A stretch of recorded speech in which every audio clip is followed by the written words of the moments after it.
cửa xe đấy. Đúng không? Thế thì em Sẽ trả thù chị gì? đó là tiền ơi. Từ bấy giờ chưa nghĩ được cách nào trả thù. Suýt làm em mất miếng cơm. Giờ phải điểm khác chứ có còn điểm nào rồi. Có nào là chui nơi.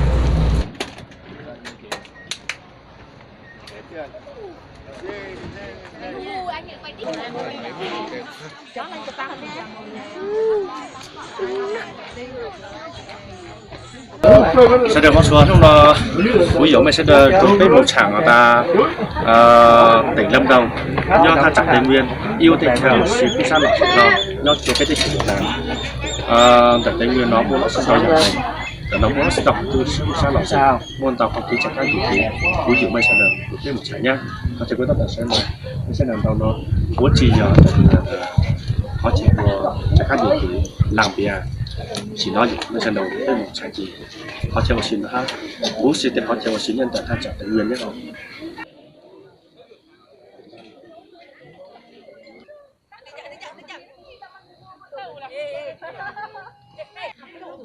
Có nhìn trên nhỏ vào ảnh nó đẹp.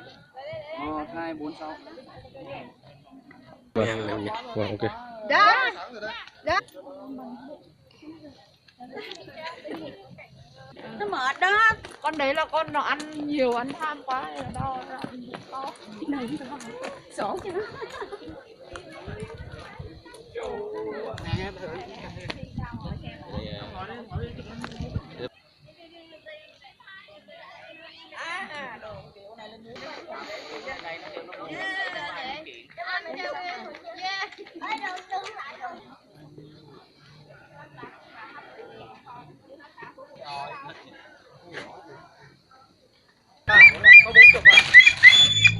Con này nó được huấn luyện rồi, con hát nhỉ? Nó ngoan đi.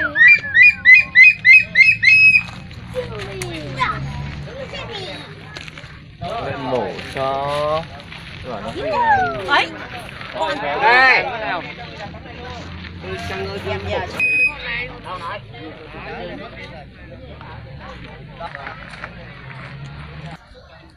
Hàng đó đang quay Quay thì biểu diễn đi. cái diễn thoải mái đi, Quay thì biểu diễn đi. động thoải mái đúng không, chính xác rồi đấy. đấy. Rồi đi thoải mái thôi, bây giờ đi thôi. Bây giờ anh có chụp ảnh không để biết đường. Anh không chụp.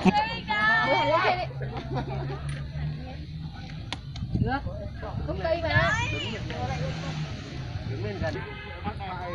Đẹp. 2, 3. Mặt hơi khuất tí. Thử đứng sang bên này nào.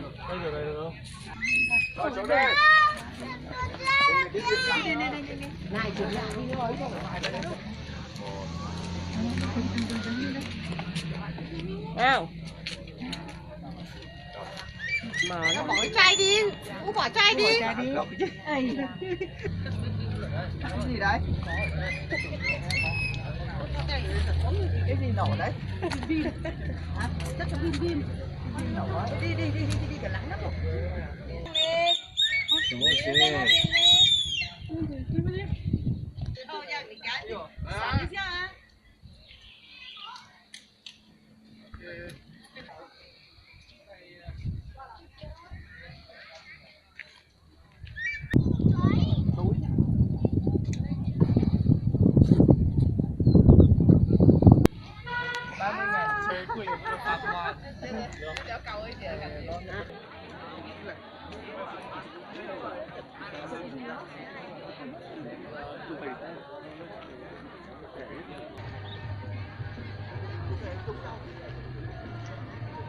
Vâng, mấy hôm nữa xem trực tiếp cho nó máu.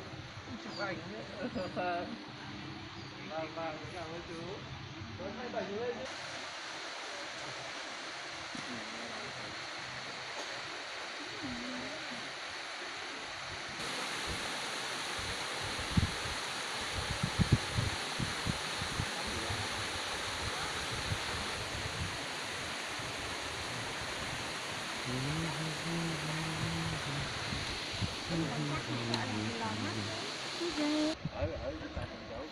Chết rồi, đâu từ muốn chết. Vậy hả? Anh biết chém gì không Đền? Em biết mà em đi mà em phải nhìn như vậy ha.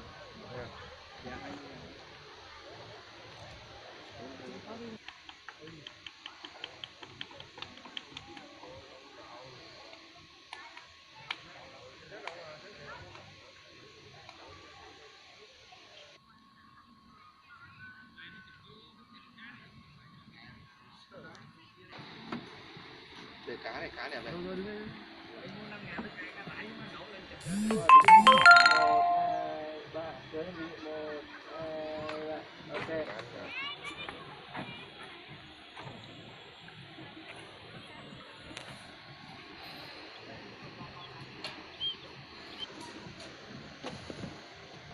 Ui cá sướng chưa.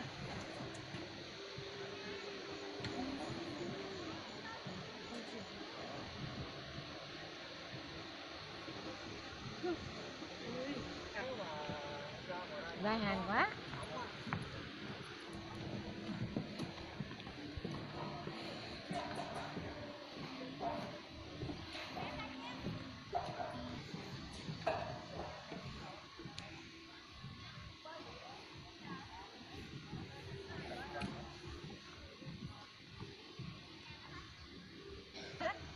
Để cho ta chụp xong của ta cái rồi mọi người lấy sao để chụp rồi đẹp á.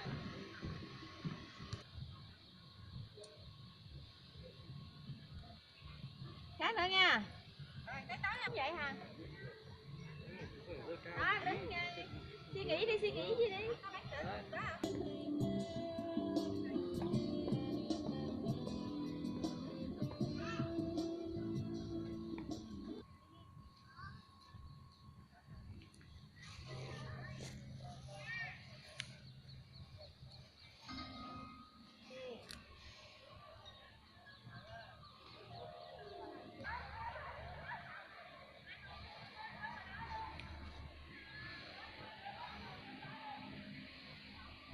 Xe điện nó chỉ đến khi là quay đầu.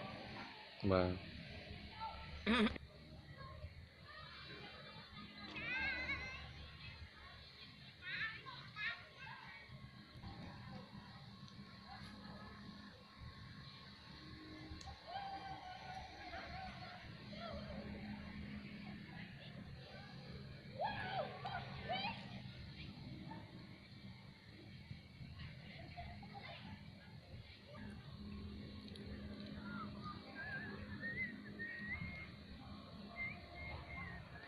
Mỏng rồi anh em vào tháng 3.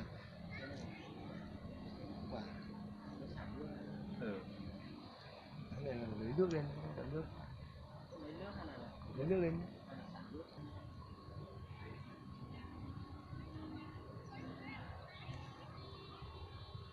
Bắt mà đổ trên này. Có xin vào nó có cầm tay không?